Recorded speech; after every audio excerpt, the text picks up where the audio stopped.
Daylight or dark, in rain or shine, it don't much matter down in the mines, where the tunnel's deep, Lord, the air gets thin. That's the way of life for the mining man. His lungs are weak, his back is gone, his 60 years are plainly shown. Lived half his life down in the ground. A cold steel hammer rings a mournful sound. Daylight or dark, in rain or shine, it don't much matter down in the mine, where the tunnel's deep, Lord, the air gets thin. That's a way of life for the mining man.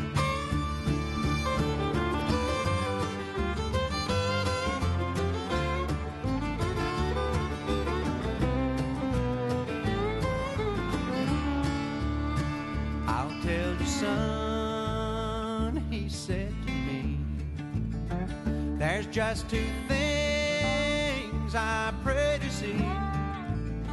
That's the day my Savior calls me home, and to see my son stop mining coal. Oh, Daddy dear, I'll tell you true, there's nothing else for me to do but to make my living underneath this land and live and die, coal mining man. Daylight or dark, in rain or shine, it don't much matter down in the mine, where the tunnels. This is a team of representatives of the Kentucky Department of Mines and Minerals who is preparing themselves to go underground to make the final investigation of the explosion area. This area that is going to be investigated will be the area in by number 28 crosscut, the 2 southeast main entries.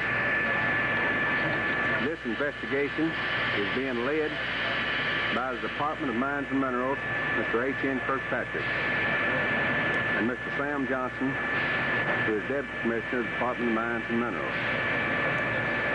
Members of this investigating team is Mr. Lee Wilson, who is District Supervisor of Harlan District, Mr. Albert Alexander, District Supervisor of the Hazard District, Leroy Gross, who is Mine Inspector of the Hazard District, Dewey Middleton. These men are located on the outside of the Scotia Mines, awaiting a ride that they might be carried to the underground in order that this investigation might be completed on this date.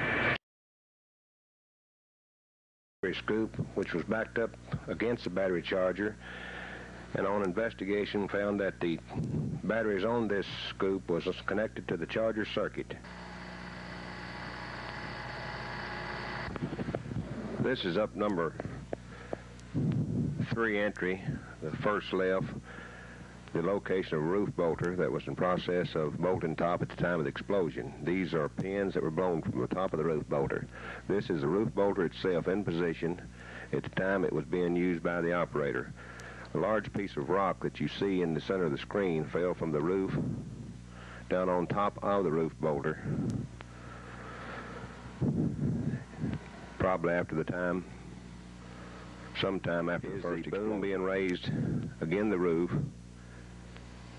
indicating that the operator was in the process of drilling the roof.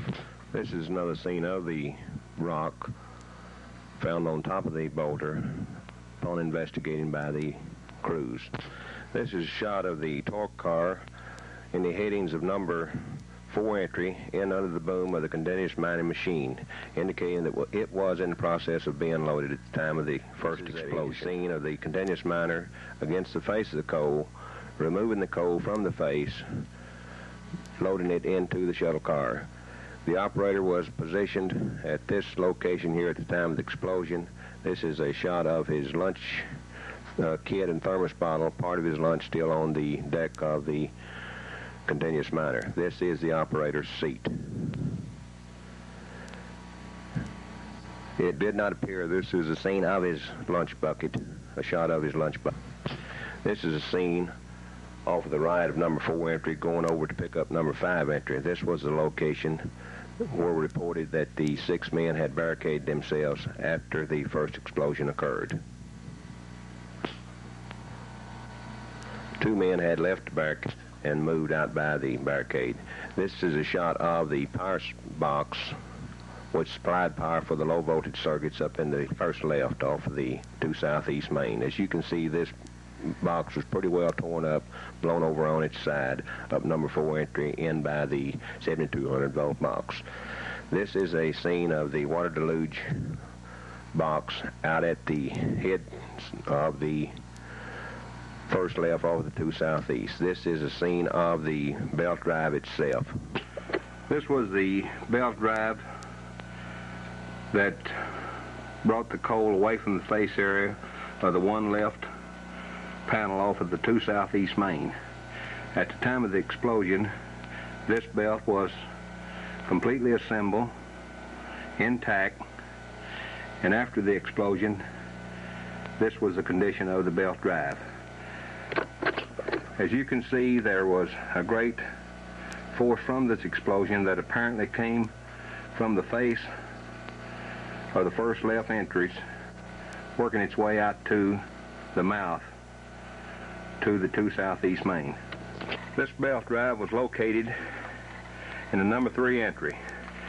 This is a view of the belt structure where it coupled onto the belt header and extended back up to the headings of the number 3 entry, first left off the 2nd southeast main panel.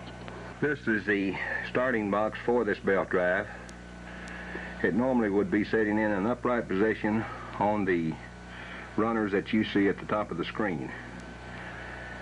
On this end that you see now on the screen are the control leads coming out of the control box, going down to the belt drive connected into the motor. This is a part of a miner's cap that was found one breakthrough in by the belt drive, apparently belonging to one of the miners that was involved in this first explosion. This is another scene of the belt structure that is going up the number 3 entry of the 2 left panel. As you can see, the structure is blown looking up this entry toward the heading to the right rib. This would indicate, and is the opinion of the investigating teams, especially the teams represented by the Department of Mines and Minerals, that possibly the force did come from the heading of the 2 left panel coming down the belt line and causing the belt to be blown over to the position that it is in now.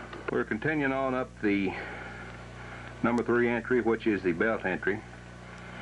We're up to now the number 1 cross cut that is cut between the number 3 and number 4 entry. This is a real good shot in comparison to the ribs going into the cross cut, whereby you might see that this belt structure is blown over again the left rib toward the track. Continuing on up the belt line to the number 2 cross cut between number 3 and number 4 entry. You can continue to see the condition of the belt structure leading up to the tail section of this belt line. This is a shot of the tail section, and directly behind the tail section is the belt feeder. This is the discharge end of the belt feeder, where the coal is fed into the back end of the feeder out of the shuttle cars onto the conveyor of the belt feeder, and then discharged out of this end onto the belt. Normally this belt feeder would be positioned directly over the tailpiece itself. But as you can see, there is a separation of several feet from one point to the other. This is the controller case for the belt feeder. We're looking end to the end that the leads go into the controller case. The one power lead that you see laying up on the frame of the side of the back of the belt feeder would be the power supply lead, which in turn would go back into the low voltage distribution box.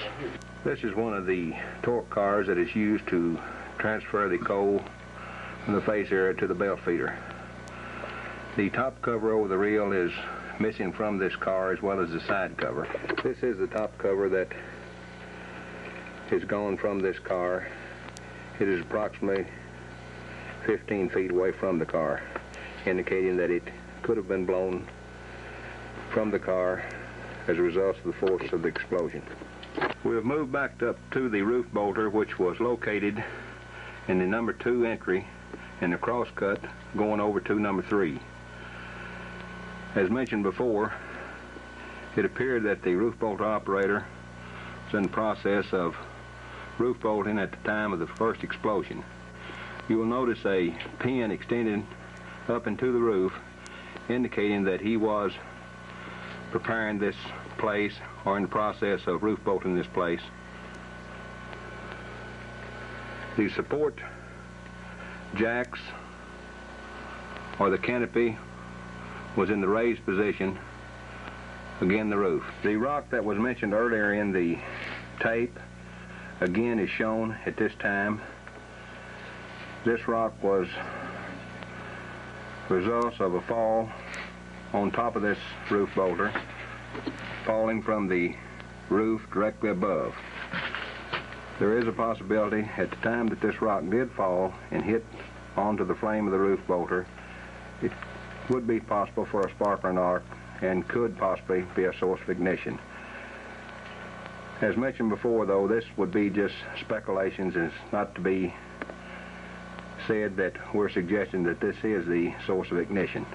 We're standing at the rear of the roof bolter machine now, and as we sweep down away from the back end of the machine towards the face of the number 2 entry, you will notice the pins that are normally carried on top of this penny machine. There is no doubt about a force of some kind, pressure, that would cause these pins to be blown from the top of the machine and blown down toward the mouth of the entry.